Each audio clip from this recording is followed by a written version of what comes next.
Kilimanjaro ndio hiyo, kitu kizuri, kitu babu kubwa. Wewe angalie vile inakaa vizuri. Kweli Mungu ameumba. Ameumba milima vikaumbika.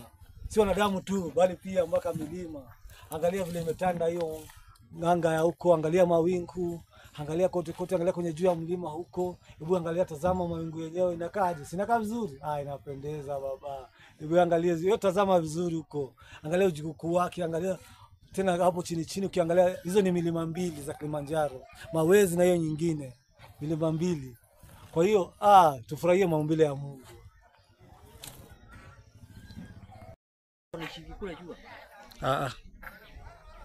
Hiyo ni mawe tu, si ndio? Hiyo ni mawe tu. Ile ni barafu. Barafu na mawe. Kwa nini nasikia inachemkanga? Hii ni volcanic mountain. Alafu nianze basi. Ama ni mbali kwenda hapo? Si mbali. Si ni huko Tarakia huko juu.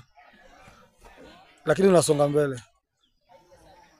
Hii ni volcanic mountain. Lazima iko na eruption, lakini imekawia. So inaweza kuinatoa hiyo maneno.